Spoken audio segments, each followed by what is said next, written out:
Hi everyone, this is Mr. Zhang, and today we'll be going over the math homework for Class P, and this is for Session U3.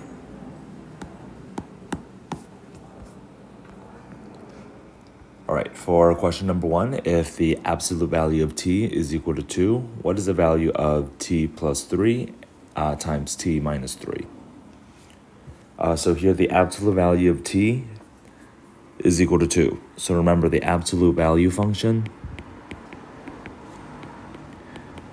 means that you actually have two different little functions within that absolute value. So the absolute value of x can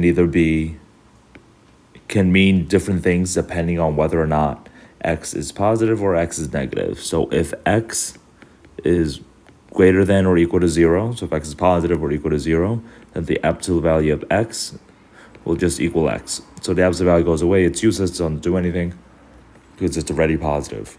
But if x is negative and smaller than 0, then the absolute value of x is actually going to negate that negative number, and it'll turn a negative into a positive.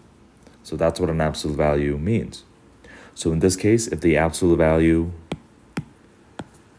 of t is equal to positive 2, then this could actually mean that, well, if t is positive, then t just equal to 2. Because the absolute value of positive 2 is just equal to positive 2. But if t is actually negative, then you have to negate t to be equal to positive 2, which means that t has to be equal to negative 2. So t could be equal to positive or negative 2. Now, that's not the answer, though, because for this question, you actually want to figure out what t plus 3 times t minus 3 is equal to. So let's substitute in some of our potential values. Well, if t is equal to positive 2, that's case 1, then you'll just substitute in for t plus 3 times t minus 3. That'll give you 2 plus 3 times 2 minus 3. When you substitute in, that's going to be equal to 5 times negative 1 or negative 5.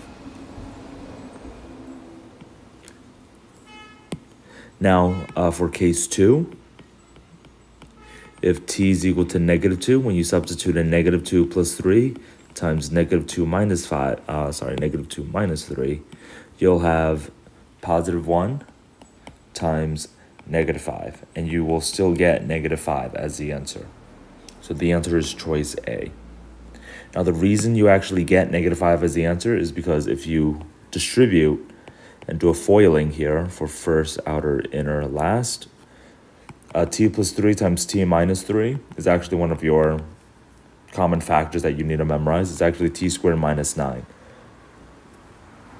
So here, this is one of your factoring patterns. If the absolute value of t is equal to 2, t squared has to be equal to 4. Because it doesn't matter if t is positive or negative 2. If t is equal to positive 2, t squared is equal to 4. But if t is equal to negative 2, well, t squared is still equal to positive 4. So this will just be 4 minus 9 or negative 5. So that's why t squared, or that's why t plus 3 times t minus 3 is always equal to negative 5 in this case. All right, next for question number 2, you have this diagram, again, figure not drawn on a scale. In the figure above, the slope of line L is negative 2/3. What's the x-intercept of this line? So the x-intercept is over here. It's where it intersects, where this line intersects the x-axis. And it's in a form of x comma 0. So the y value is equal to 0 for the x-axis. All right, that's the equation of the x-axis. All the y values are equal to 0. So every single point on the x-axis has a y value of 0. Now, when we have a line, you got to find two things. Specifically, we already have the slope, negative 2/3, and we also need the y-intercept here. So that's going to be important when you use the slope-intercept form of a line.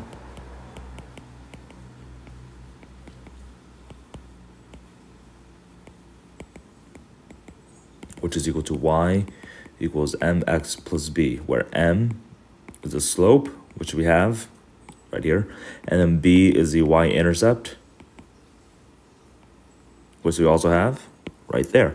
So the slope is actually equal to negative 2/3, the y-intercept is equal to positive 6. So then if we substitute in, you'll have the equation of this line to be y equals negative 2/3 x plus 6. So once you have the equation of this line right here, we can actually use this equation of a line to solve for the x-intercept, because we know at the x-intercept, the y value is equal to 0. So since you know that y is equal to negative 2/3 x plus 6, and you know that at the x-intercept, y is equal to 0, you'll substitute in 0 for y, and that will give you this equation to solve. 0 is equal to negative 2/3 x plus 6, and if you add 2/3 x on both sides, you get that 2/3 of x is equal to positive 6, and here, with 2/3 x is equal to 6, to solve for x, you have to multiply by the reciprocal, which is 3/2. That's going to cancel out the factor of 2/3 on the left. And that'll give you 6 times 3/2 on the right, which you can cross simplify to get 3 times 3, or 9. So this would be choice C. This point on the y-axis, on the x-axis, will be 9, 0. So that's this point there. Now we can also check our work just by doing the slope formula for 0, 6 and 9, 0. So the slope, remember, is negative 2/3. And we do change in y over change in x, or y2 minus y1 over x2 minus x1, you'll have 0 minus 6 over 9 minus 0. And here, you want to see if negative 2/3 is equal to negative 6 over positive 9, and we see that they are both, in fact, equal to one another when you simplify. So everything does check out. So that's why the answer is choice C.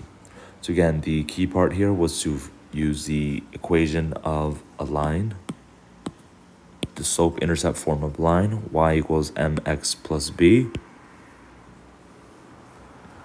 and just identifying the slope and a y-intercept based off of the diagram. Then you could substitute back in to solve for the x.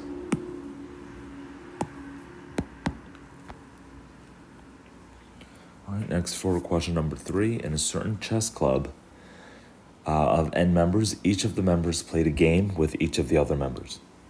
If there were 36 games, how many members are in the chess club? So you have n people, and they're all playing a game with all the other members.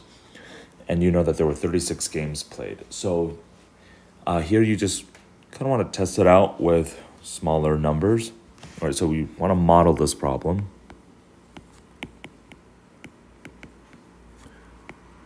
With smaller numbers. So obviously you can't have just one person, because you can't play a chess match against yourself.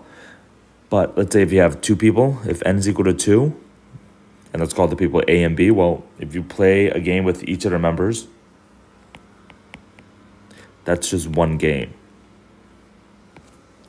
Now if n is equal to 3, person A, person B, and person C, well, A plays with person B, person A goes against person C, and then you'll have B and C. So it forms kind of like a triangle.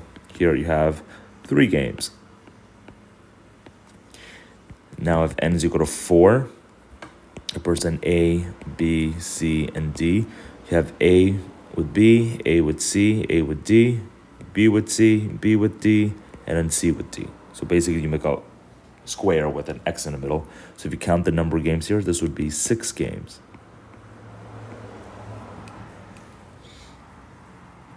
Now if n is equal to 5, you have 5 people, so let's just have 5 points. Let's make a pentagon, and here you just connect each of the dots. So it's 1, 2, 3, 4, 5, 6, 5, 6, 7, 8, 9, and then 10. So I'll give you 10 games here. Hope you kind of see a pattern here. If you look at the numbers, to go from 1 to 3 is plus 2, then 3 to 6 is plus 3, and then 6 to 10 is plus 4. So you just keep adding 1 plus 2 plus 3 plus 4, etc. So that's a pattern, and you want to eventually get to 36. So we already have 10. So let's have n equals 6. That would be a hexagon, and you can draw this out. But if you draw the points,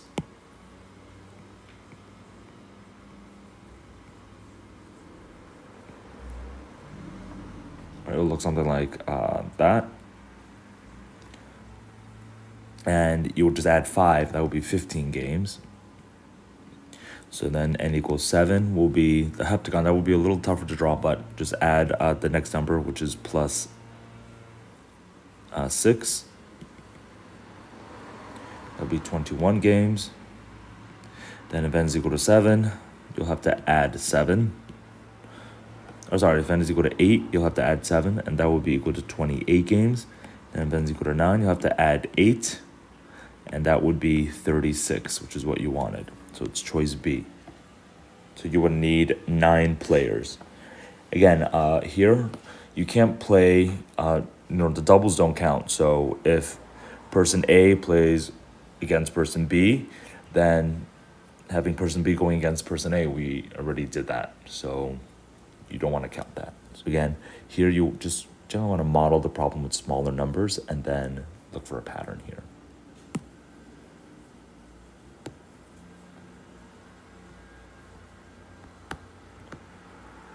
All right, next one, number 4. The sum of the first 5 odd integers is subtracted from the sum of the first 25 positive even integers. What's the value of the result? So again, here, you don't want to write out the first 25 odd numbers because that's a lot. But if you write out the first couple, you'll actually see a pattern.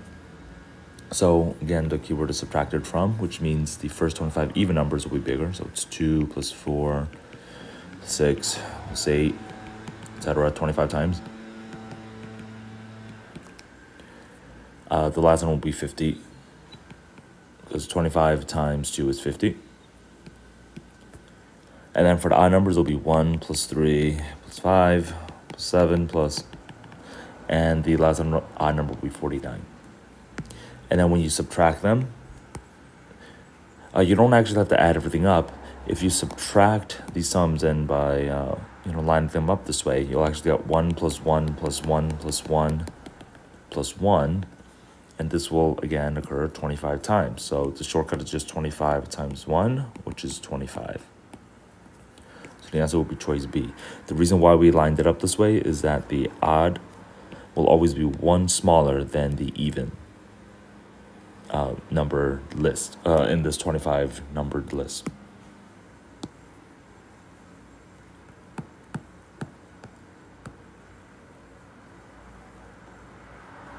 All right, next for number 5. If the graph of the function g in the xy plane contains a point 0, 4, negative 2, 0, and 2, 0, which of the following could be true? Again, the keyword is could here. So if you just draw a quick little graph, plot these points, you have 0, 4, which is up here. Then negative 2, 0, which is here. And then 2, 0, which is all to the right here. Now notice these 3 points are not collinear, so we know that it can't be a line. This would be wrong. In order for it to be a line, it has to be linear. And these 3 points don't line up. So they don't line up this way. All right, so this would be a curve. And of course, that's not a straight line. So it can't be choice C, and it can't be choice E because they both have 3 in it. All right, for Roman numeral number 1, it says the graph of G is a parabola, and that could be possible. A parabola, remember, is a U-shaped curve. You can have a U-shaped curve looking like that. All right, so that is definitely possible. And for Roman numeral number 2, the graph of G has a maximum value. So in a parabola, at the apex here, this is considered your maximum, because it is all the way on top of this graph. So if it's an upside down curve, an upside down parabola, it has a max. The opposite is also true. If it's a upward facing parabola, it will have a minimum. So in this case, it could be a downward facing parabola. Again, the question just asks for could. So it could also have a maximum value, in this case of 0, 4. So the answer will be choice D.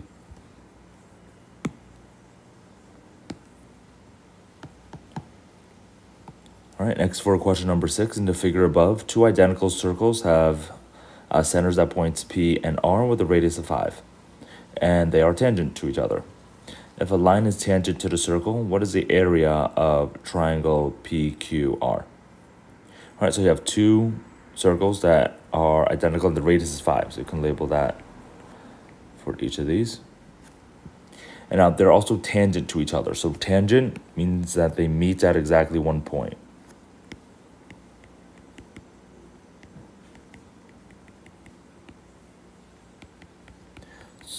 So they're perfectly touching, and they touch right here.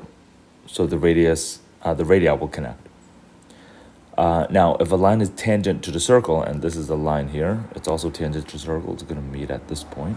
What's the area of triangle PQR? Now, a line that's tangent to a circle is always going to be perpendicular to the radius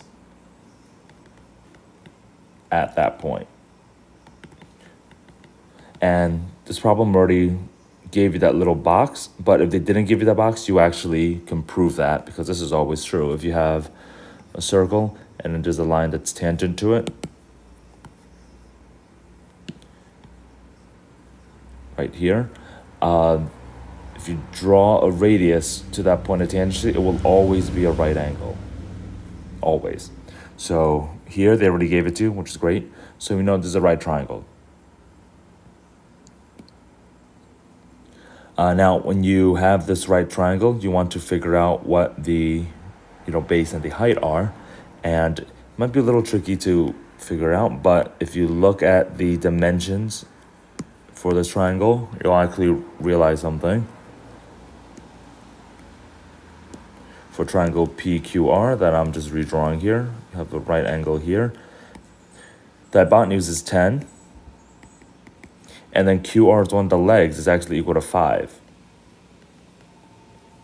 So here, you may recognize this right triangle with these side lengths. You can always do Pythagorean, but you may also remember that this is actually a 30, 60, 90 special right triangle, where the sides are in a ratio of x, hypotenuse is 2x, and then the medium side is x root 3. So in this case, the leg of 5 corresponds with this side of x. The hypotenuse of 10 corresponds with the 2x. So then that means the last side has to be x root 3, or in this case, since x is equal to 5, it will be 5 root 3. And that's going to be the height for this triangle. Now, if you forgot that, that's okay. You can always use Pythagorean. And remember, for Pythagorean, that's a squared plus b squared equals c squared. So in this case, it will be 5 squared plus b squared is equal to 10 squared, and you'll have 25 plus b squared is equal to 100, and then b squared, subtract 25, you'll get b squared is equal to 75, and then when you do the square root, b would be equal to the square root of 75, which you can simplify for the square root of 25 times 3, which you can split into 2, to be the square root of 25 times the square root of 3, once you factor that. And then the square root of 25 is just 5. So you can, do all that work, or you could just remember this 30, 60, 90 special right triangle. The sides are in the ratio of x to 2x and x to 3. Either way, once you get that the PQ is equal to 5 root 3, that's the height. The base is 5. The area is 1/2 base times height. So it's going to be 1/2 5 times 5 root 3. Or 25 root 3 over 2. That's going to be choice D. So here, the key here was to use the 30, 60, 90 special right triangle, or a Pythagorean, to figure out the side lengths. All right, and here's the summary for this page.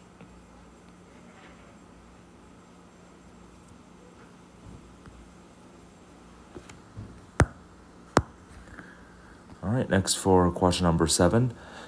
A right circular cylinder has a volume of 150 pi and a height of 6. What's the circumference of the base? So a right circular cylinder looks like this, just like a can. And it's not tilted or anything because it's at a right angle, so that's what's called a right circular cylinder. And the volume for a right circular cylinder is pi r squared h. All right, so here you know that height's equal to 6, but you don't know what the radius is. So the radius of the base, you could just call r. And if you substitute that into the volume formula, you can get that 150 pi is equal to pi times r, which is your variable squared, times 6 has to be 150 pi. And this is a backwards problem. You just got to solve for r. First, you can divide by pi on both sides to get rid of that. Then you can also divide by 6. And we do 150 divided by 6. You get 25. So then that will give you 25 is equal to r squared. And from here, you can use the inverse operation, which is the square root. R is equal to positive 5. Now, normally r could also be equal to negative 5, but you can't have negative length in geometry. So, the radius has to be 5. Now, once you figure out the radius, then you can get the circumference. So remember, the circumference formula is just 2 pi r. So you substitute in 5 for that, and that will give you 2 times pi times 5, or 10 pi. So that's choice C. That's the circumference of the lid or the base, which is the same. All right, so again, the two formulas here are pi r squared h for the formula, and then 2 pi r for the circumference.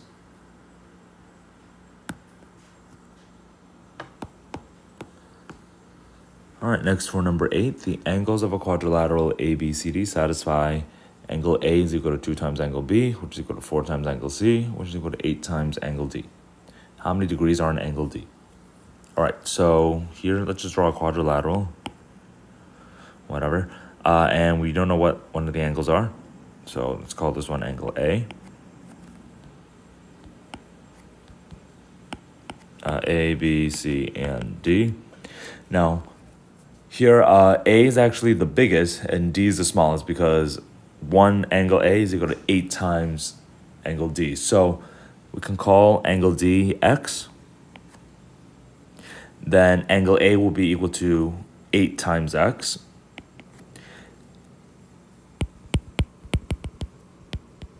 So A is equal to 8x. And now if you relate B with D, 2 times B is equal to 8 times D. So if you divide by 2, you know that B is equal to 4 times angle D. So B would be equal to 4x. Then you do the same thing for angle C. So 4 times angle C is equal to 8 times angle D. If you divide both sides by 4, you get that angle C is equal to 2 times angle D. So if angle D is equal to x, C will be equal to 2x. So now if you add everything up, x, 2x, 4x, 8x, you'll have that the total of a quadrilateral, of course, is 360. And if you combine like terms, or there's a coefficient of 1 next to the x, you'll have 15x is equal to 360. And then you can use inverse operations to divide by 15. And that will give you 24 for x, which is angle D. Now we can also check our work. So if D is equal to 24, angle C will be 2 times 24, or 48. B would be equal to 4 times 24, which is equal to 96. And then A would be 8 times 24. And that's 192. So you just want to double check and make sure 192 plus 96 plus 48 plus 24, add them together, that should be equal to 360. So here, 8 and 2 is 10, 6 and 4 is 10, so that's sum of 20. And then 9 and 9 is 18, plus the 2 is 20, plus that 6, become 26, and 2 plus 1 is 3. So it does add up to 360 degrees, so this quadrilateral does make sense. So the answer is choice E, because you're looking for angle D.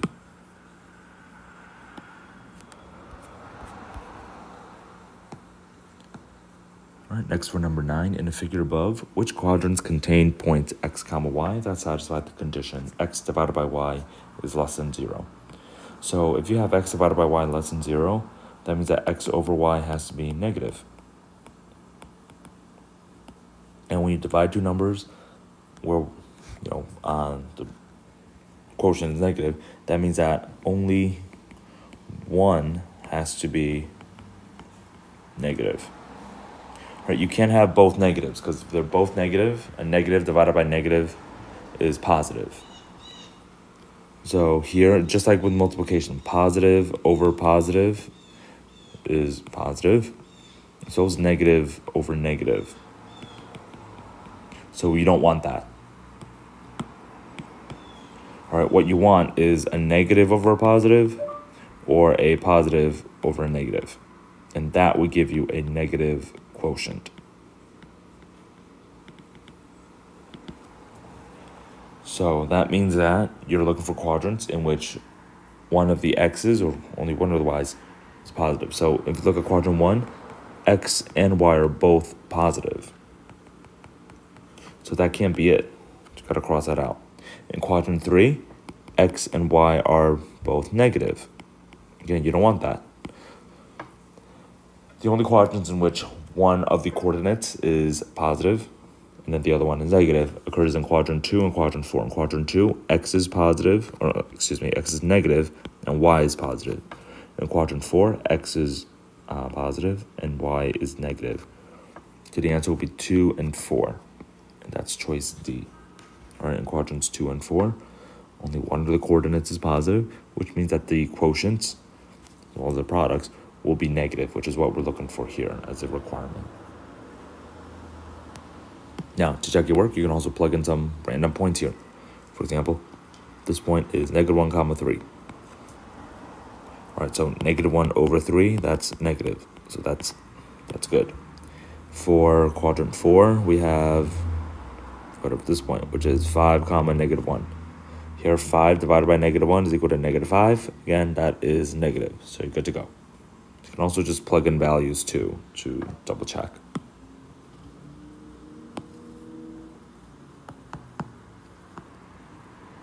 All right, next for number 10, if x, y, and z are all integers where -5 is less than x, less than y, less than z, less than 4, which of the following is the greatest possible value of x times z? So here you just want to maximize x times z. And notice that between these two, you have a couple of different values for x, y, and z. Now, one thing to keep in mind, they're all integers. So they must be whole numbers. Okay, and because we don't have, the equal signs there, they can't be duplicates. So x, for example, can be -4, then y can't be -4 anymore. Y would be -3, and z would be -2. For example. Right now, in order to maximize this value, remember, to make a really big number, you either want x and z to be both large positive numbers, or x and z to be both really negative numbers, so small negative numbers, so just really negative. So, for example, we have -4, then -3, and -2. In this case, x is -4, z is -2. xz would be +8, because -4 times -2 is positive.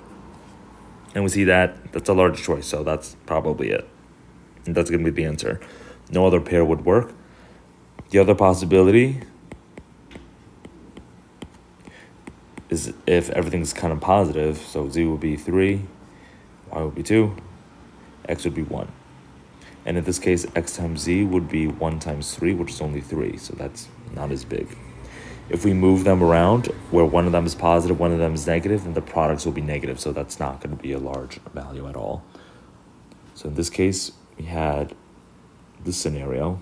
X and z are really small negative numbers. So they're really, really small, but they're really negative. And we multiply them together, they became positive. All right, and here's the summary for this page.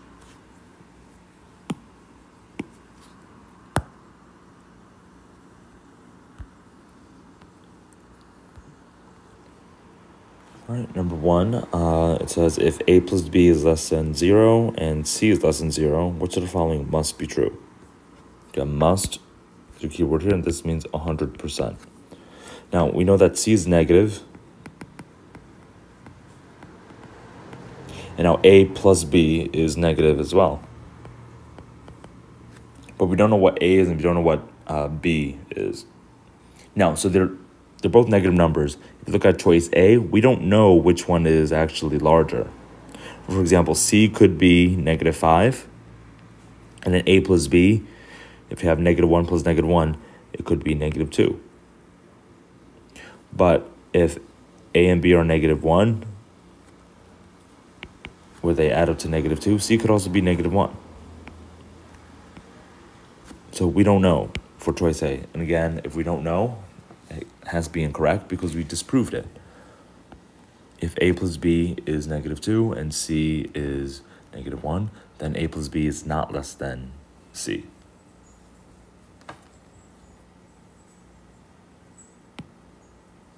Oops, sorry, I mixed up the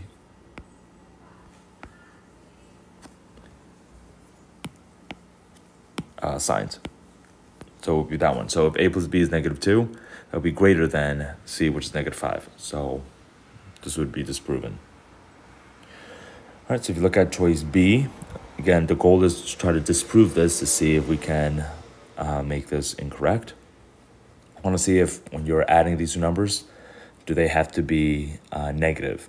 Well, if A and B are both negative, let's say they're both -1, and C is also negative, let's say C is -2, in this case, a negative divided by a negative will actually turn positive. So this would be a positive plus a positive. In this case, it will be 1/2 plus 1/2, which will be 1, and that is not less than 0.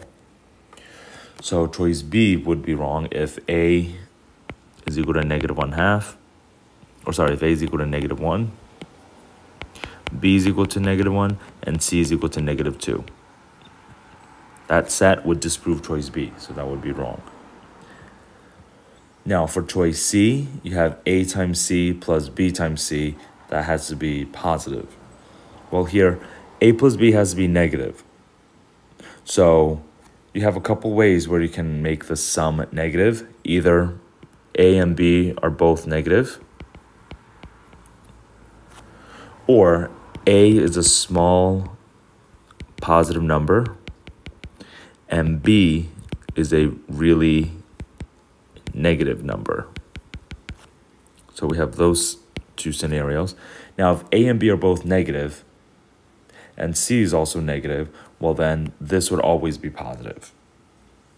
Using the same set, it will be negative times negative plus negative times negative, which will be positive plus positive, which is of course going to be positive, and all positive numbers are greater than 0.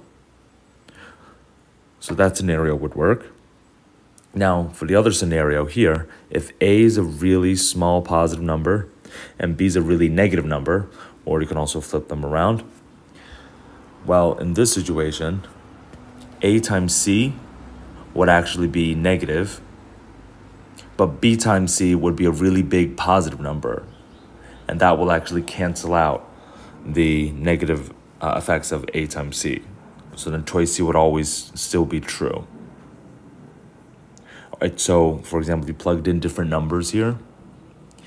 If let's say A is +1, B is -5, and C were, let's say, just -1, A times C would be 1 times -1, B times C would be -5 times -1. This would be -1, which is A times C is negative, but you're adding +5, which will make this +4, which is still bigger than 0. So we kind of see the second number, B times C, being larger than the negative effects of A times C. So this is probably our answer, but let's go through all the choices just in case. Again, the goal is to try to disprove some of these. So for choice D, and type here, and this is choice E. For choice D, A plus B plus C, does it have to be positive? Well, that's not true, because if A is -1, B is -1, A plus B is still negative, so it satisfies that.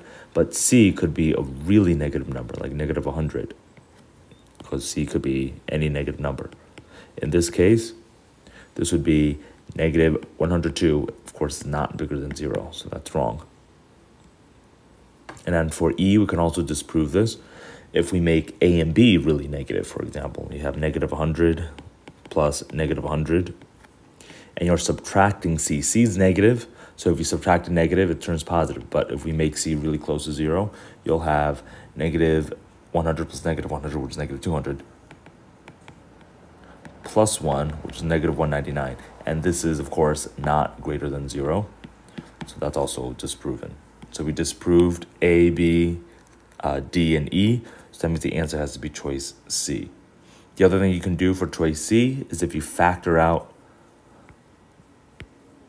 this C, you'll have A plus B is greater than 0. Remember, C is negative. A plus B is also negative. So negative times negative is always positive. So that's the other way to do this algebraically, if you didn't want to plug in. But plugging in definitely work. Remember, must means that it has to be 100% true. If you find a set of numbers that disproves a choice, you can eliminate it. And that's what you can do.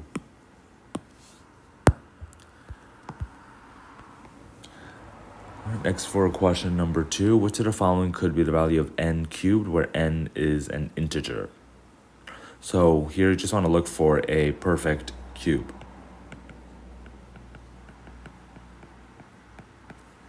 Now, to make this into a perfect cube, you can actually look through all these choices. Specifically, they're all the same except for the exponents.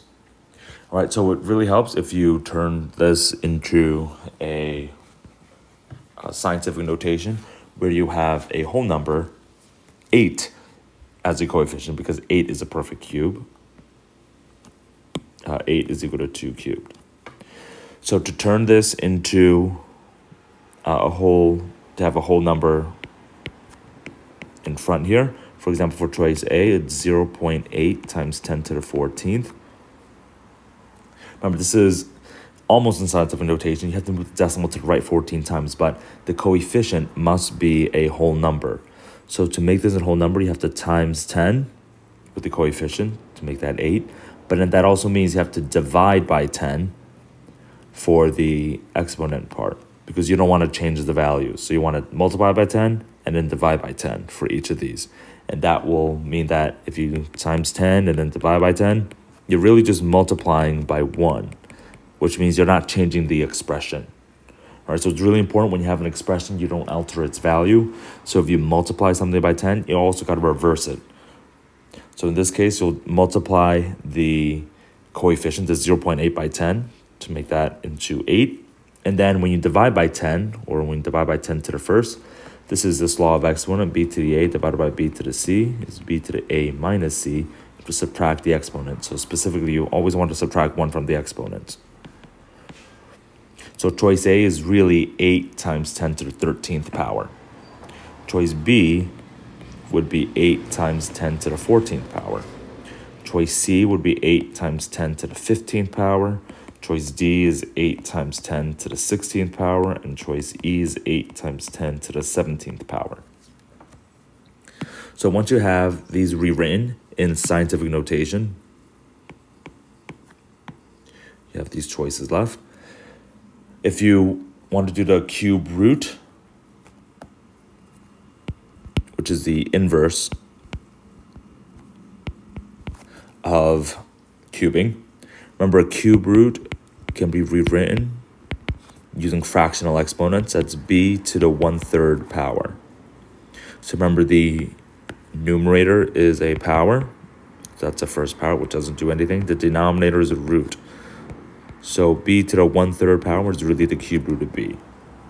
And now if you multiply each of these to the 1/3 power, you'll see that all of them won't give you a whole number, an integer, except for choice C, because this power, this 15, is a power of 3. I'm sorry, it's a multiple of 3. If you take choice C and you raise it to the 1/3 power, that means that you'll do the cube root of both of these.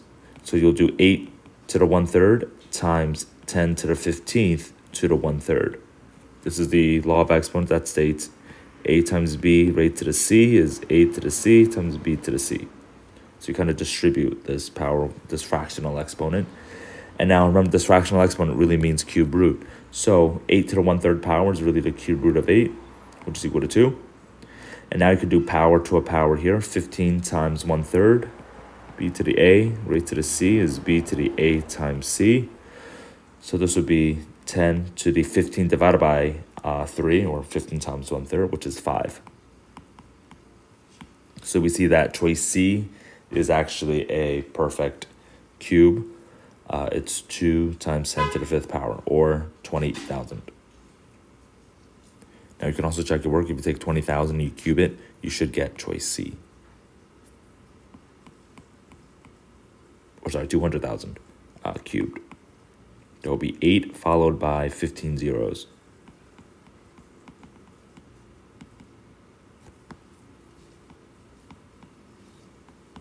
Which is choice C. If you move the decimal to the right 16 times, the first time you move the decimal, you get that whole 8, and you still got to move it 15 times. So it's 8 followed by 15 zeros. So choice C is a perfect cube.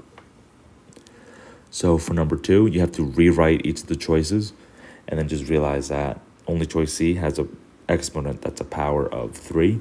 And we use a couple of laws of exponents to help us get there. Power to a power, the fractional exponents, but you can use any combination of these.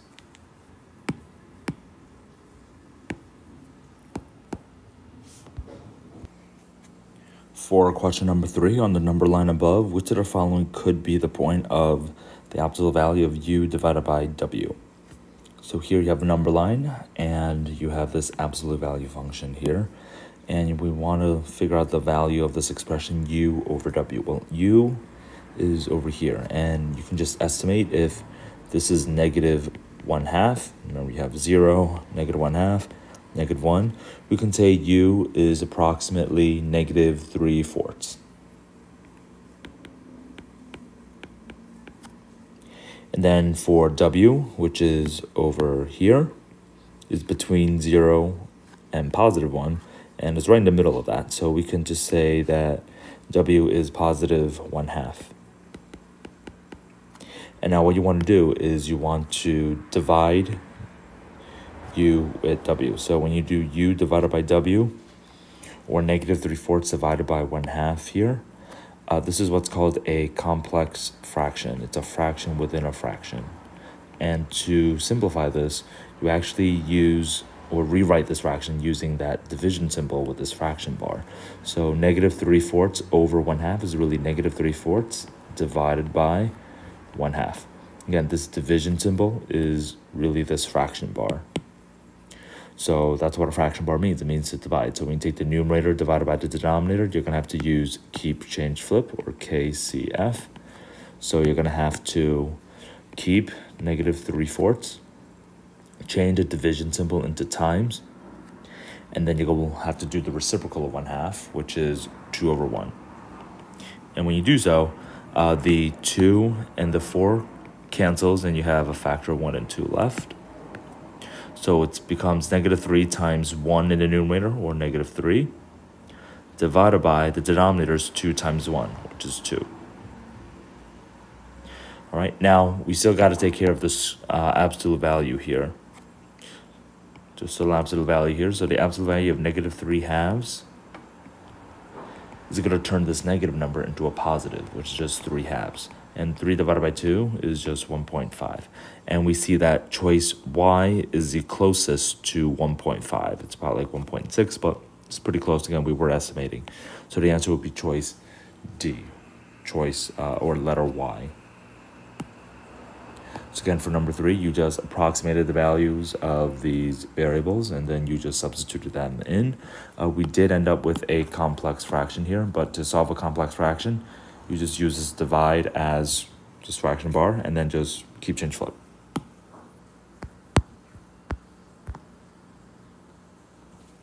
All right, next for question number 4. If the product of two positive integers is greater than 20 and the sum of the two integers is 10, which of the following cannot be one of the integers? So here, we can have a lot of potential answers here, but one thing to keep in mind, integers are whole numbers, which makes it a lot easier because you're not working with decimals. And we know that, first thing, the sum is 20. Now, the product is greater than 20, which is not that helpful because greater than means it's an inequality. So x times y is greater than 20. But the sum, x plus y, is equal to 10. So that's a definite number. So if you look at all the choices A to E, you know that if one of the numbers, let's say x was one of those choices, then y would have to be 10 minus x. So if you subtract each of these from 10, you'll get that y, the other number will be 7, 5, 4, 3, and 2. And those will be the pairs. All right, again, they have to add up to 10 here using that part from the problem. Again, sum means add.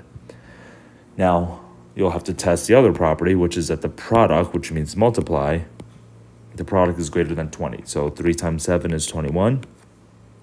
5 times 5 is 25. 6 times 4 is 24.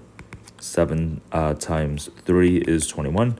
And 8 times 2 is 16. So only one of these cannot be it. And it's choice E because this 16 is less than 20. You want everything to be greater than 20. So if you're looking for one that cannot be the integer, it cannot be 8 because then that would mean that the other number would have to be 2 for a sum to be equal to 10. But if the other number is 2, 8 times 2 is only 16, which is not greater than 20. So that's why the answer is E.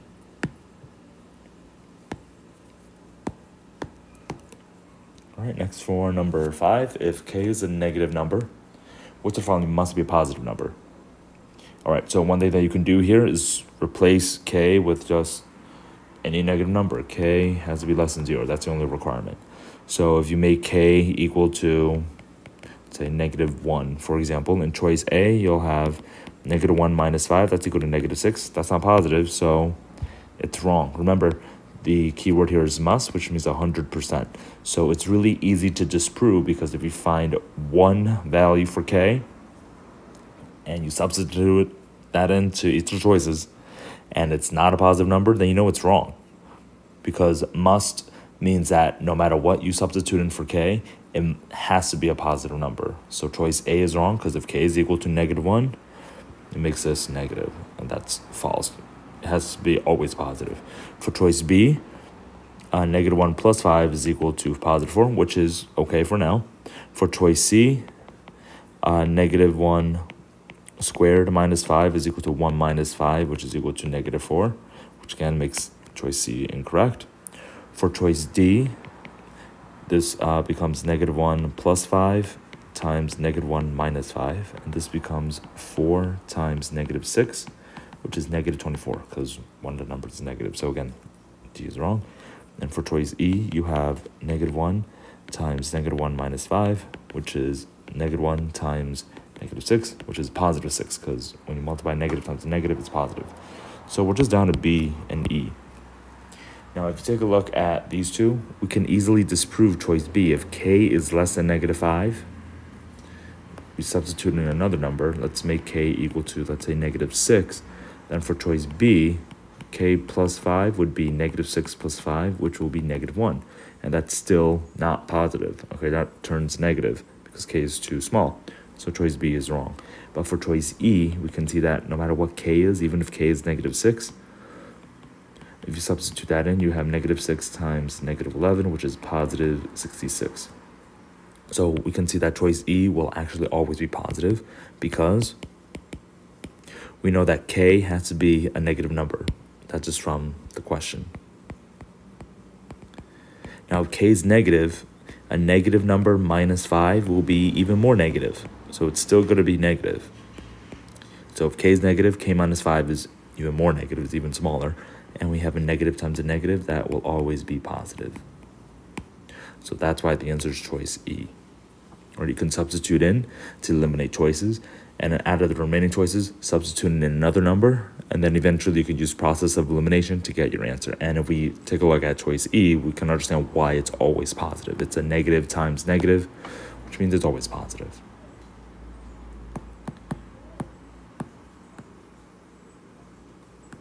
All right, next for number 6, in the figure above, line M is perpendicular to line L. Which of the following equations could describe line M? All right, so the keyword here is perpendicular, and perpendicular means they make 90-degree right angles. So that means that line L and line M are perpendicular.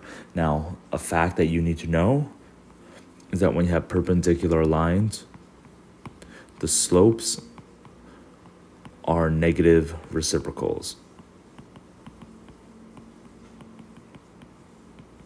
That means if you flip the slope upside down and then you negate it, that will be the slope of the perpendicular line. In other words, if you have two perpendicular lines and you multiply their slopes, the product has to be -1. All right, so that being said, we can actually calculate the slope of line L first. Because line L has 2 points, and we know what they are, first step is find the slope of line L. So remember, the slope is the steepness of a line. It's a number that represents the steepness of a line, and it's represented by the letter M. You can think of this as change in Y over change in X, or rise over run, or since you have points, it'll be Y2 minus Y1 over X2 minus X1. So you just have to substitute in to the slope formula. And this is, again, something you got to memorize. So the 2 points are going to be 0, 2, and then -3, 0. So when you substitute into slope, Y2 minus Y1 over X2 minus X1, you end up with, here you can do 2 minus 0, and then make sure you go in the same direction, 0, and you divide by 0 minus -3. And that's going to be 2 divided by +3. So that's the slope of line L.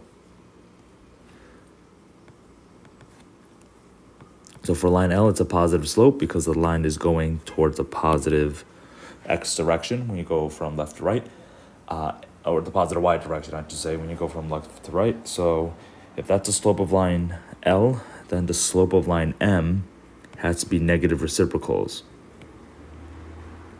So what you do is you flip this 2/3 upside down to get 3/2, and then you just have to negate it. So negative of a positive, of course, is a negative. So this is the slope for line M. So now once we have that, the slope is -3/2, you take a look at all the choices.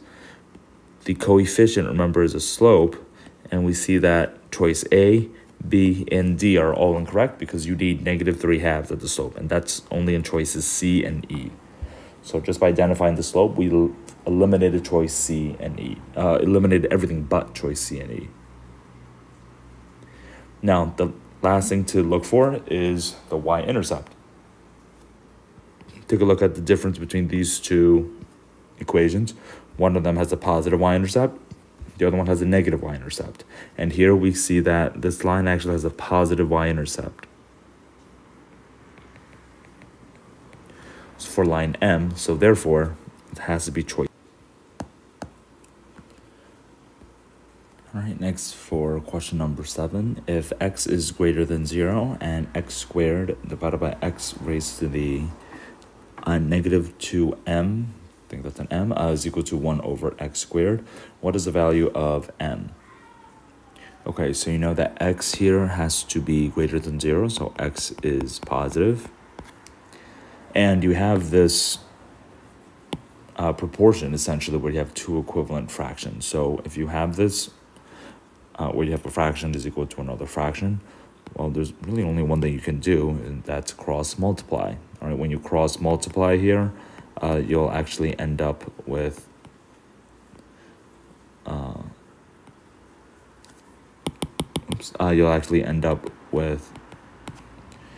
an equation. So for the left side, it's going to be x squared times x squared. And for the right side, it's just 1 times x raised to the negative 2m. All right, so for the left side, you can actually simplify this because here you have two exponents with the same base.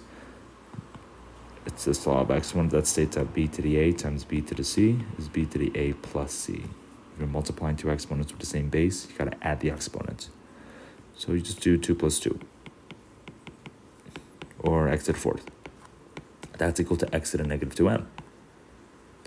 So the bases are now the same. We can treat the exponents as equal. So that means that 4 has to be equal to negative 2m. And if you divide by negative 2, you get that m is equal to negative 2, which is choice A. So again, here you just cross multiply and then use this law of exponent here.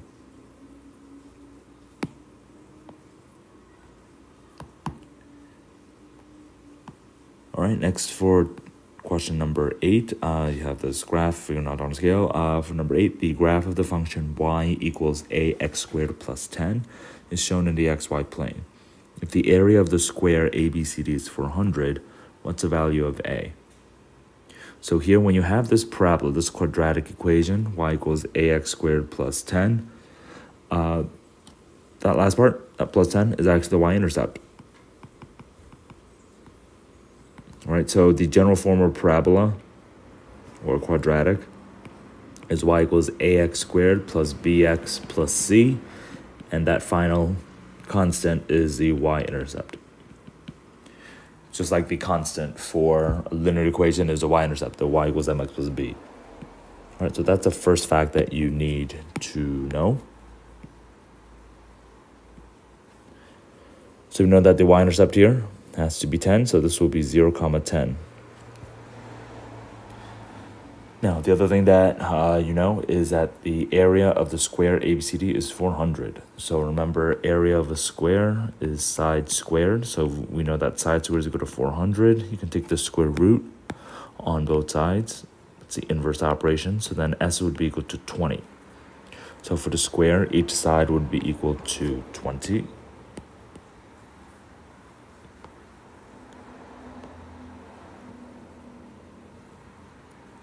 All right, now once you know that each side is equal to 20, here, for points B and C, they actually lie on a single straight line. And for parabolas, the other fact you need to know is that all parabolas are symmetric. So the right half is always equal to the left half of these curves. So they're always U-shaped. So if you think of the letter U, there's always a vertical line of symmetry going down the parabola. So that means that B and C would actually be equal points on the same y value. So basically everything is really symmetric here, and that means that the left piece and the right piece has to be 10 because the side is equal to 20. So if you figure that out, you know that point C is actually 10, 20. And a point B would be negative 10, 20, because you're going in the left. So that's going to be negative 10. So now we have 2 points on this parabola, and we have this equation. So we can just substitute in. Let's use the positive values, 10, 20. So we know the equation is ax squared plus 10. But we know that the point 10, 20 is a point that lies on this parabola. So this is your input and the output. Here the x is 10, the y is equal to 20. So that means that in your equation, once you substitute in 20 for y and 10 for x, you'll get 20 is equal to a times 10 squared plus 10 is equal to 20. So here when you solve, you'll have 20 is equal to, here you got to do order of operations. 10 squared is 100. So it becomes 100 times a plus 10. Subtract 10 from both sides. you get that 10 is equal to 100a divided by 100. And you get that a is equal to 10 over 100, or 1/10. And that's choice D. And that's how we figure out the equation of this parabola. So just a couple things. Parabolas are in the form of y equals ax squared plus bx plus c. And the important part is that the c, this constant, is the y-intercept. Now, the other part is that some parabolas are always symmetric vertically, with a vertical axis of symmetry. Again, it's like the letter U. So using those facts, we can actually figure out what points B and C are, and then we could substitute back in to the graph of the function to solve for A. All right, and here's the summary for this page.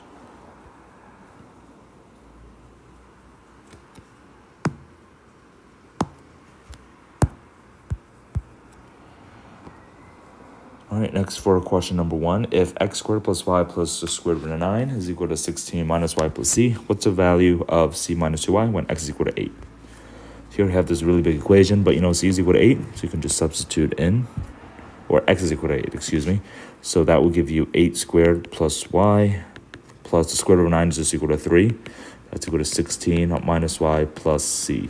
Now c you know is equal to, so that's actually what you know. So once you have that, you could just combine like terms. This is 64 plus 3 plus y, and that's equal to 16 minus y plus c. All right, or 67 plus y is equal to 16 minus y plus c. Now again, you can't actually solve for c and y because you have two variables in one equation, but you just want c minus 2y. So c is positive on the right side, so basically you want to move all the variables to the right side, and you could just get that by subtracting y on both sides. When you do so, you get 67 is equal to 16 minus 2y plus c. Then you'll have to subtract 16 on both sides, and you get 51 is equal to negative 2y plus c. And negative 2y plus c is the same thing as c plus negative 2y, just using the commutative property. And c plus negative 2y is the same thing as c minus 2y when you combine these signs. Remember, when you add a negative, that turns into subtraction. So negative 2y plus c is the same thing as c minus 2y, and they're equal to 51. So for number 1, you just substitute in and rearrange to get the answer. All right, number 2 says, you already buys a brand new pinball machine, and the part of the game shown above, a ball arrives via the entry lane at the top and follows the path to the cup at the bottom. How many different paths can the ball follow from entry lane to the cup? All right, so you just want to take different paths, so you can just count them. You have here on the left, you can branch out in 1 of 2 ways. So you can go 1, 2, and then you can branch out 2 ways again. So you have to do 2 times 2, or 4. So there'll be 4 pathways. And you can list them all out. You can take the one both going left, or the one going left and then right, or the one going right and then left, or the last one going right and then staying right. So there are 4 paths here because there are 2 divergent points. But you also got to add it to these 2 because you also have 5 and 6. So you add everything together, you have choice C, 6 paths. All right, next for number 3, what is the slope of the line given by 2y is equal to 6x plus 8? So here, this is a linear equation, but it's not in slope-intercept form. So what you want to do is rearrange everything into slope-intercept form, which is in form y equals mx plus b. Essentially, y is isolated. And you can isolate y here by dividing both sides by 2. When you do that, you get y is equal to 6x plus 8 over 2. And here you can actually split this fraction into 2 pieces, 6x over 2 plus 8 over 2, because the common denominator is 2. And the 6 and the 2 cancels to form 3 and 1. 8 and 2 cancels to form 4 and 1. So you'll get 3x plus 4. And remember, the slope is the y-intercept. So it's choice B, 3. 4, remember, is the y-intercept. And in this case, we wanted the slope, so you gotta get the coefficient.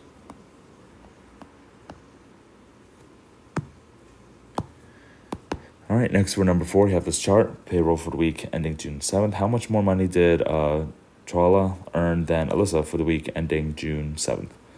So Alyssa had 12 hours and her hourly pay, or her rate, is $12 an hour. So when you do 12 times 12, you get $144.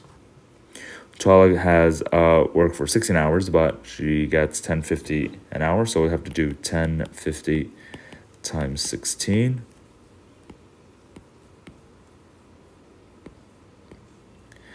Make sure to put a placeholder. And then you got to move the decimal point 2 places to the left. So she'll make $168. And remember, how much more means subtract. So if you do 168 minus 144, you'll get 24, which is choice D.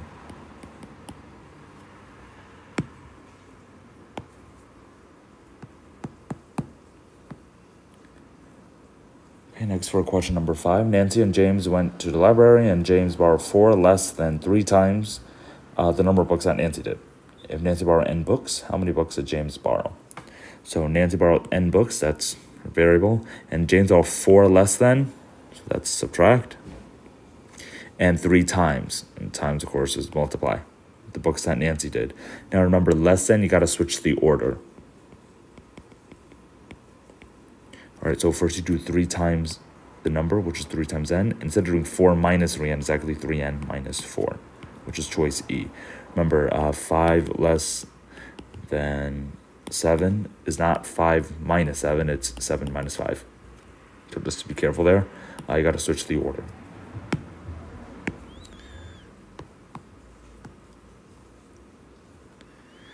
All right, next for number 6, if w, x, y, and z are consecutive positive integer multiples of 6, such that z is greater than y is greater than x is greater than w, then x plus z is how much greater than y, w plus y.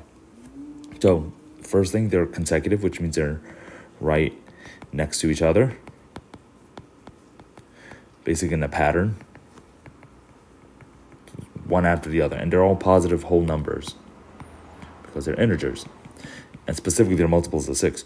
So we don't know what they are, so we can just pretend they're any multiples of 6. So it doesn't really matter. So w is the smallest, we can just call that 6, 12, then 18, then 24. So x plus z will turn into 24 plus 12, or 36. And w plus y will turn into 18 plus 6, or 24. And if you subtract, you'll always get 12, choice D. Now, the reason why this is the case, if we do a quick check, if we put everything in terms of w, x would really be w plus 6, y would be w plus 12, because you just keep adding 6. Again, there's this pattern. And then z would be w plus 18. So when you do x plus z, that's really these two.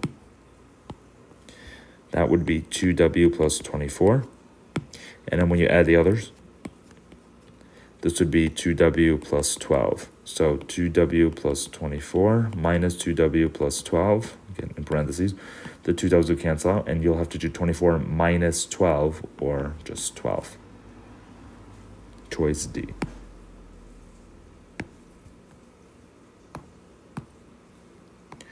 All right, next for number 7, what's the value of q when 3d minus 2q is equal to 17, and then 2q plus 2d is equal to negative 32? All right, so this is your system of equations because you have 2 variables and 2 equations. So that means you can actually solve for both d and q. In this case, you can either use elimination or substitution to solve. Here, because they're in standard form, which means the constants are isolated, elimination will actually be easier. And it really helps if you stack them up. If you do 3D minus 2q is equal to 17. And I'm going to switch the order for the second equation, just using the community property. 2d plus 2q is equal to negative 32. So if you add these two equations, 3d plus 2d will become 5d. And negative 2q plus positive 2q, they actually cancel out. So you've eliminated the variable q, which is good, because then we'll just have one equation with one variable, d.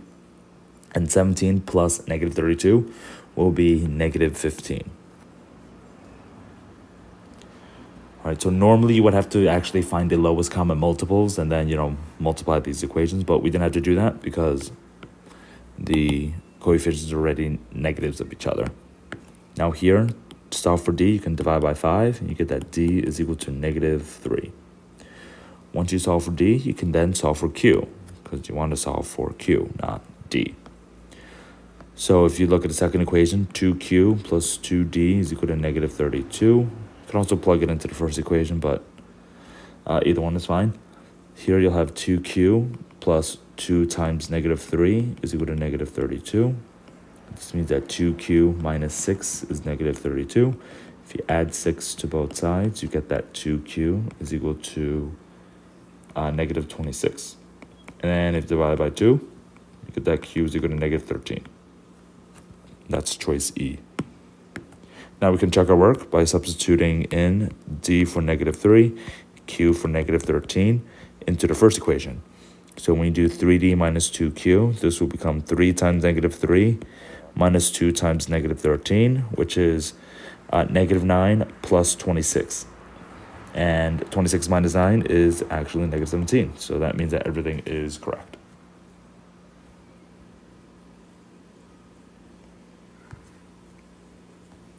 So for number 7, this is a system of equations question, and you solve either by using substitution or elimination. Substitution is better if the variable is already isolated, which we don't have here. If the variables aren't isolated, like what we have here, elimination would be easier.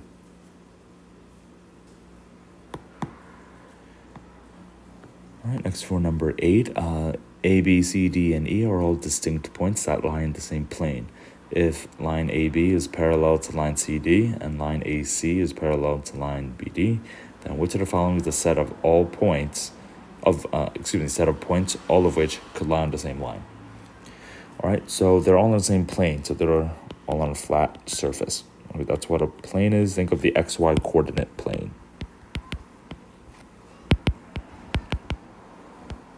So it's just a flat piece of paper, essentially. Now, AB is parallel to CD. And remember, parallel, that's what the symbol means that they never touch.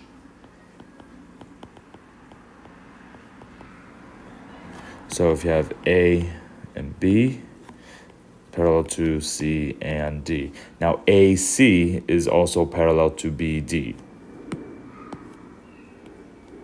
So if you connect A to C and if you connect B to D, they're also parallel as well. So you pretty much made a parallelogram here.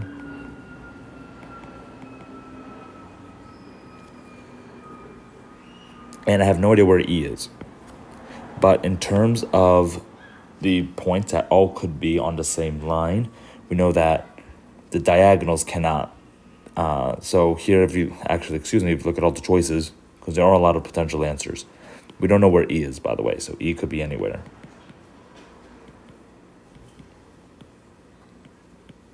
So if you look at choice A, the set of points A, B, C, and E, they can't be on the same line because A and C are on the same line. A and B are on the same line, but B and C cannot be on the same line as A. So A, B, C cannot be on the same line. They have to form 3 corners of a parallelogram. So having A, B, and C in there is wrong. For choice B, it's very similar because you have points B, C, D, and E. B, C, D are also the other 3 points on the other side of this parallelogram. So they cannot be on a straight line. For choice C, though, if you have points C, D, and E, well, E could be anywhere. So let's say if E is here, CDE could be perfectly on a straight line, so that could potentially be it. I always want to go through all the choices. For choice D, ACD, again, the three corners of this parallelogram can't be on the same line. Same thing for choice E, ABD cannot be on the same line. So the answer has to be choice C. Right? Again, the key was to identify that ABCD essentially makes a parallelogram, and you can't have a really flat parallelogram, for example. That doesn't exist.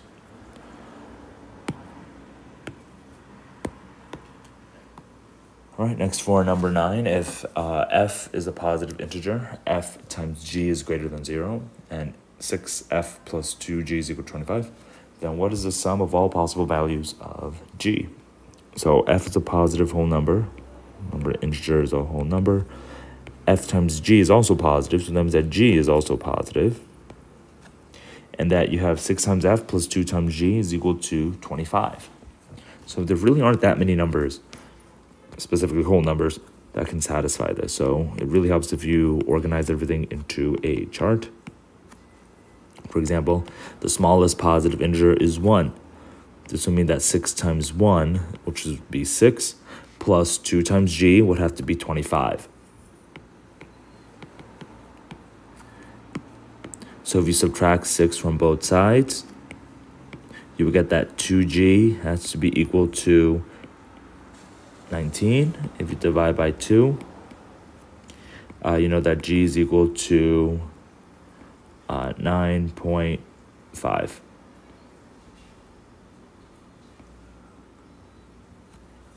So that's one possible value for g. G doesn't have to be a whole number. It just has to be positive. So that's one potential value. All right, so then you go to the next number. So if f number has to be a whole number, so the next number will be f is equal to 2. So you have 6 times 2 plus 2g is equal to 25, or 12 plus 2g equals 25. You do the same thing. We subtract 12 from both sides to solve for g. You end up with 2g is equal to 13. And then when you divide by 2, you get that g has to be equal to 6.5. So that's another possibility. So put a box around that, then go to the next choice, which would be f equals 3. So you'll have 6 times 3 plus 2g is equal to 25, or 18 plus 2g equals 25. Subtract 18 from both sides. You get that 2g is equal to 7. And divide by 2, you get that g is equal to 3.5. And you keep going. I think you have one more. If f is equal to 4, you have 6 times 4 plus 2g is equal to 25, which means that 24 plus 2g has to be equal to 25.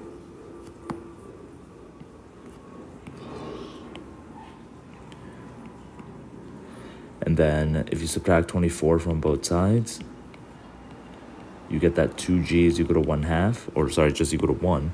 And then if you divide by 2, you get that g is equal to 1/2, or 0.5. So those are all of your potential values for g. You have 0.5, 3.5, 6.5, and 9.5. So if you add all the 0.5s together after, stack up the decimals, you have 2.0. And then this is 3 plus 6, which is 9 plus 9, which is 18 plus 2, which will be 20. So the answer is choice C.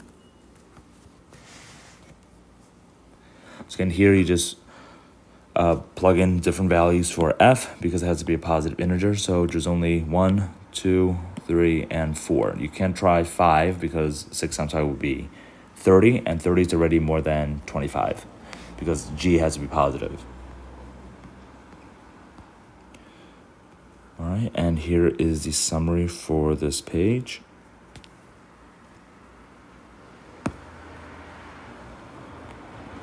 All right, next for number 10, in the figure above, line SU is tangent to the circle with center R at point T.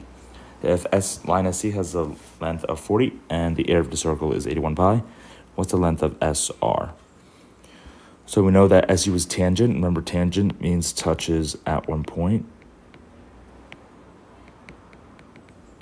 And since it touches at one point, you can draw a perpendicular radius to that point T specifically. Now ST has the length of 40, and the area of the circle is 81 pi. Remember, area of a circle is pi r squared. So if you set that equal to 81 pi, you can actually divide by pi on both sides. Get the r squared is equal to 81, do the square root, you get the r is equal to positive 9. So that means that this distance has to be 9. And here SR is actually one of the hypotenuse. So you can either do Pythagorean, because you do have a right triangle, which is a squared plus b squared equals c squared. But this is also one of the triplets. It's actually not a well-known triplet, but it's a 9, 40, 41 triplet. So you can get the answer to be choice C. But if you test it out, you can do 9 squared plus 40 squared, which is 81 plus 1600, which would be 1681. And if you do the square root of 1681, you'll get 41.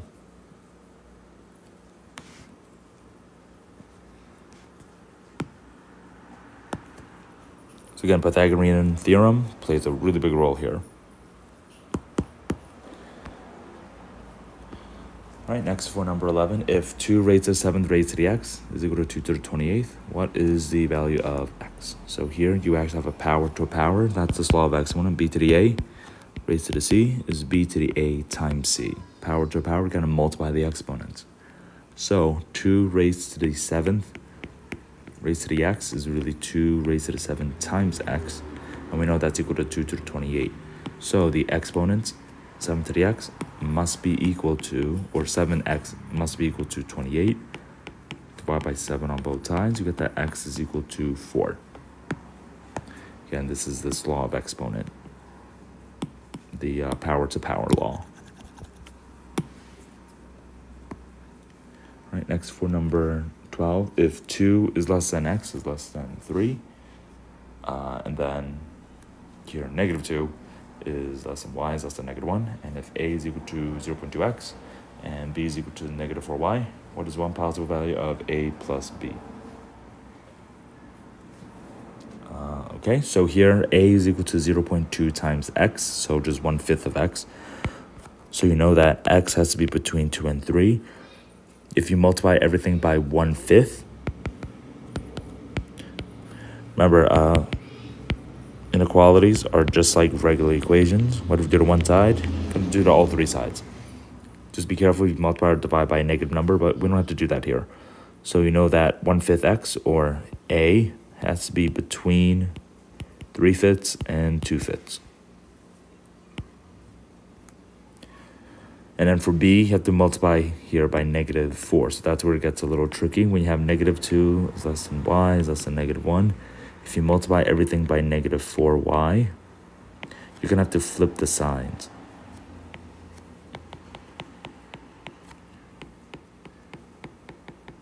So you'll end up with 8 being greater than negative 4y, which is b, which is greater than positive 4. So it could be anything between, you just have to add everything for a plus b.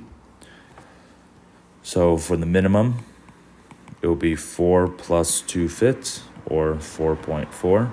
For the maximum, it will be 8 plus 3/5, which will be 8.6.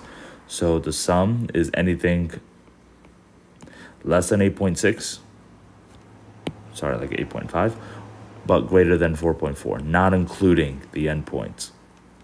So it's anything between 4.4 and 8.6, right, non-inclusive. All right, so here just be careful when you multiply or divide by negative numbers, flip the inequality sign.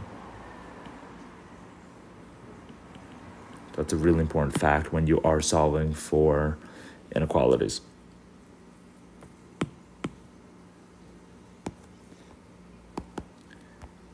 All right, next for number 13, in the figure above, if line AB is congruent to line segment BC, So both equal to 5. AD is congruent to CD. And AC is equal to 6. So each of these has to be 3. What is BD? All right, so if you... Here, the first thing to note is that this is actually an isosceles triangle. Remember, in an isosceles triangle, you have two sides that are congruent and also two base angles that are congruent. But also for isosceles triangles, you can drop a perpendicular bisector. So that means that if you draw B to D, it's actually perpendicular to the base and also bisects the opposite side into two equal pieces. And that's always true for isosceles triangles. So you made two right triangles. One of the legs is 3. The hypotenuse is 5. This is your Pythagorean triplet. The height has to be 4. This is your 3, 4, 5 Pythagorean triplet.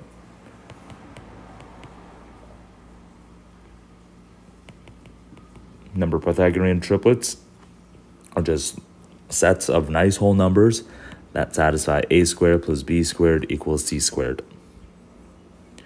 And this is what we have here. In this case, it's a 3, 4, 5.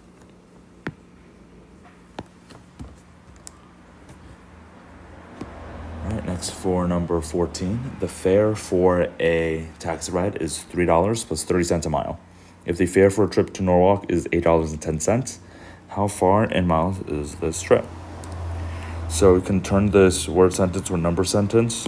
$3 plus 30 cents a mile means 0.3 m, where m equals mile. And you know that the total is $8.10.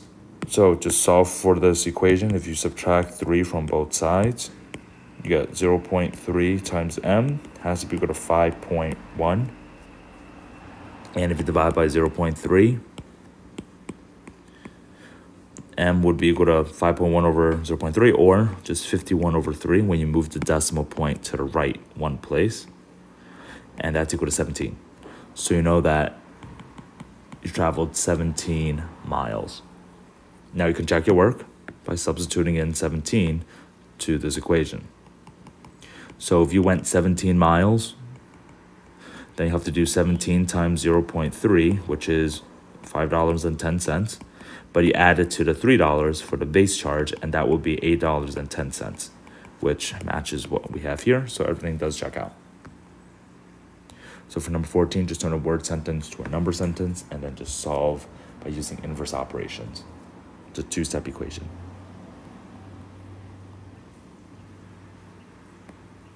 All right, next one, number 15. The product of two positive numbers is 24, and their difference is 5.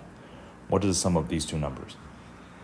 All right, so here, it's really easy to actually just list out the products of the factors of 24. Today you have 1, 24, 2, 12, 3, and 8, 4, and 6. So these are just 8 factors. And you want to find a pair in which the difference is 5. And we see that here in 3 and 8. If you do 8 minus 3, you have a difference of 5. So you want the sum now, so we'll just do 8 plus 3, and that's equal to 11. And that's it. So just guess and check here with listing factors. All right, next for number 16. A bag of dry concrete covers an area of 25 square feet. If only whole bags of dry concrete can be purchased, how many bags must be purchased to pave a sidewalk that's 3.5 feet wide and 225 feet long? All right, so here, the keyword is area. The area of rectangle, just length times width. To have a really long sidewalk, area is length times the width. In this case, it's 3.5 times 225.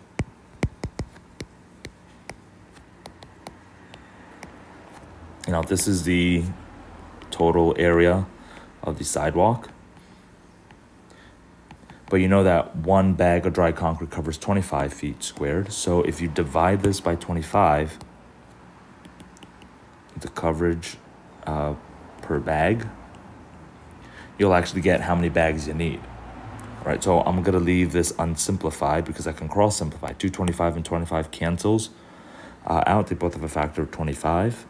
And you have 9 in the numerator. So the bags will be equal to 3.5 times 9. And you get 31.5. Now, you can't buy 31.5 bags because they're sold in whole number bags. So you'll have to round up to 32 bags. You need 32 bags to cover this really long sidewalk. So notice you don't have to find the area first, because then if you multiply by 225, you'll have to divide by 25 anyway. So it makes sense to actually just cross simplify here, which makes things a little bit easier. All right, next for number 17, the members of set O are the integer solutions of the inequality 3x minus 4 is less than or equal to 11. And the members of set P are the integer solutions to the inequality negative 4x plus 5 is less than negative 7. What is one member of the intersection of set O and P? The key word here is intersection. A set is just a list of numbers. In this case, just a list of whole numbers that satisfies these two inequalities. And an intersection for O and P is the common numbers. And it's symbolized by this symbol. Sort of like an upside down U. So we have to solve for each of these. So for set O, that's a solution to 3x minus 4 is less than or equal to 11, and they're all the whole numbers. So to solve for inequalities, remember to solve just like regular equations. Just be careful if you multiply or divide by a negative number. For this one, we actually don't have to worry about that. If you add 4 to both sides, you get 3x is less than or equal to 15. And then when you divide by positive 3, you get that x is less than or equal to 5. So for set O, you have numbers including 5, then 4, 3, 2, etc., etc. It goes all the way up to the negatives. Remember, negative numbers are integers too. All right, then you do the same thing for set P. So for set P, it's a solution to that inequality, which is negative 4x plus 5 is less than negative 7. Here, you got to be careful because you will be multiplying by or dividing by negative 4. So first, you got to subtract 5. And that means you'll have negative 4x is less than negative 12. Because that's a negative 7 minus 5. Then when you divide by negative 4, remember to flip the sign. So it's really important here. You end up with x is greater than 3. And it doesn't include the end point of 3 because it's greater than. It's a weak inequality, doesn't have an equal sign. So here for set P, x could be equal to 4, 5, 6, 7, 8, 9, etc. And if you want the intersections, or just a common numbers only, the only two common numbers are 4 and 5. That's it. So those are the answers.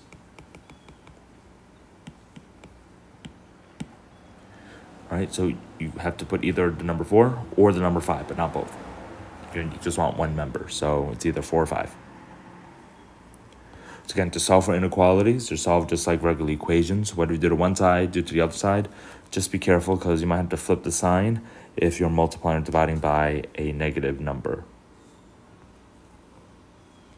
All right, next for number 18, if the length of the rectangle is 1/3 the perimeter of the rectangle, then the width of the rectangle is what fraction of the perimeter. All right, so just draw a rectangle here because talk about a rectangle. Remember, perimeter is 2L plus 2W. So the length is 1/3 the perimeter. Let's call the length here. Call that 1/3 P. And I don't know what the width is, so you can just call that W. So the perimeter would be equal to 2L plus 2W. And here we know that L is 1/3 P. So you'll just replace L with 1/3 P. So P, the perimeter, is 2 times 1/3 P plus 2W. So if you multiply this out, you get P is equal to 2/3 P, which is plus 2W. And here you can subtract 2/3 P from both sides.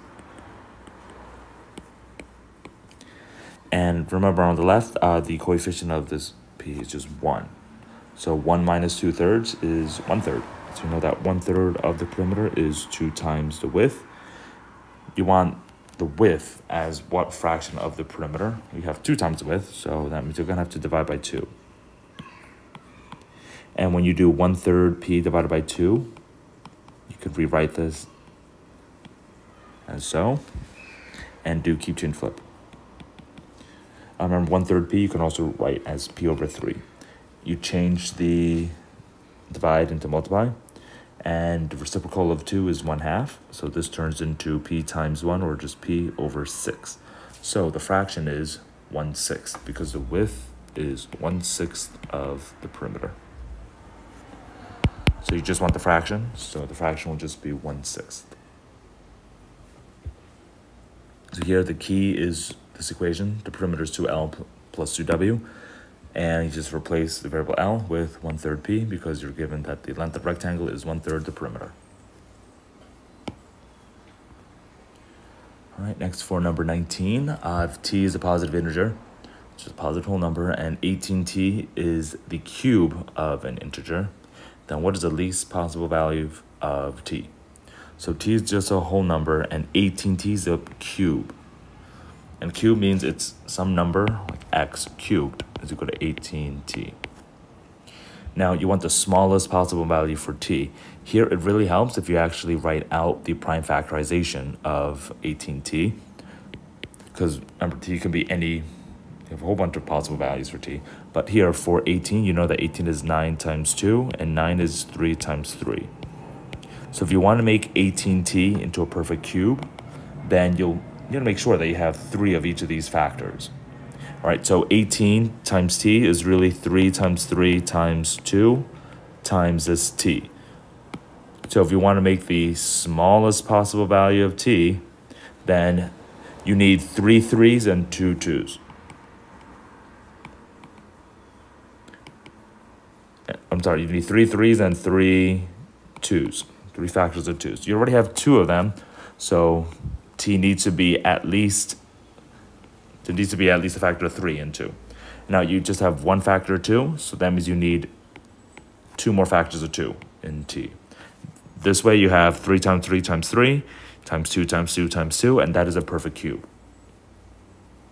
All right, so here t would need to be 3 times 2, which is 6 times 2, and that would be 12.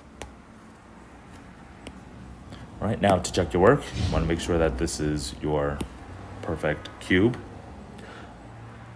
Here, 12 times 18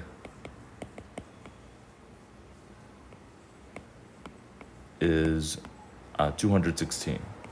And 216 is, in fact, a perfect cube. It's 6 cubed. And that is the smallest number in the 18 times table. That is a perfect cube. So you can also write it out, 18, 36, then 54, etc., etc. Eventually, you'll get to 216, and this will be this perfect cube here. So you know this will be 18 times 12. All right, but for number 19, we just use a prime factorization. In order for a perfect cube, you need to have 3 instances of each. So 216 is actually equal to 2 cubed times 3 cubed, or 2 times 3 in parentheses cubed, which is equal to 6 cubed.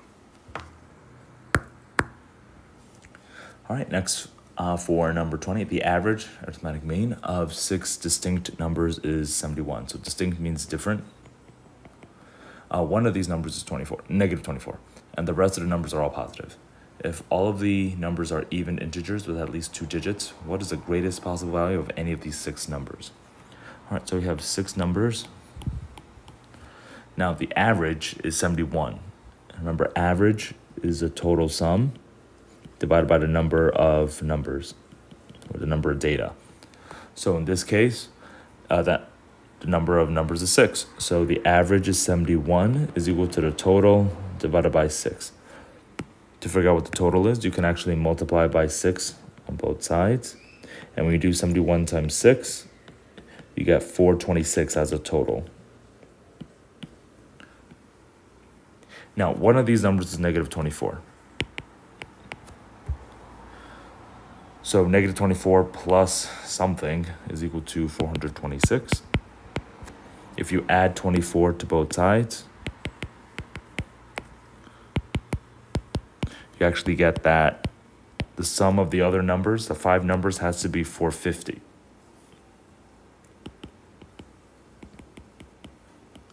Now, all of these they have to be even, and they need to have at least 2 digits, and you want to maximize one of them. So if you, let's say, take this one and you want to maximize it, that means that the rest of the 4 numbers, you're going to want to minimize, because the total has to be 450. You don't have, 450 to spend on these 5 numbers. So you want to give 4 of them the smallest number that they possibly can be. And then that way you can give the rest to the largest number. Don't make it really big. But there are restrictions. They have to be different. Right? Distinct means different. They got to be even, and they need to have at least 2 digits. So the smallest one that this could be would be 10. That is the smallest 2-digit even number. You can't have 11. So the next number will have to be 12. You can't have 10 again because they have to be different as well. So then the next one will be 14, and then the next one will be 16. So if you add 10, 12, 14, and 16, you get 52 as a sum so far. And you still have 450 to spend. So you'll have 450 minus 52, and that will be equal to 398. That means that the biggest number that it could be is 398. That's a maximum. So again, here you have to use the average formula, which is the total divided by number of numbers, and then figure out the total. And you essentially want to make one of the numbers really big. And to do that, you have to minimize the other numbers. You just got to follow the rule. So in this case, it has to be distinct, even, and at least 2 digits. Those are the restrictions. So you just minimize the rest with 10, 12, 14, and 16. And that leaves 398 for the last number. So that's the biggest possible value that it could be. All right, and here's a summary for this last page.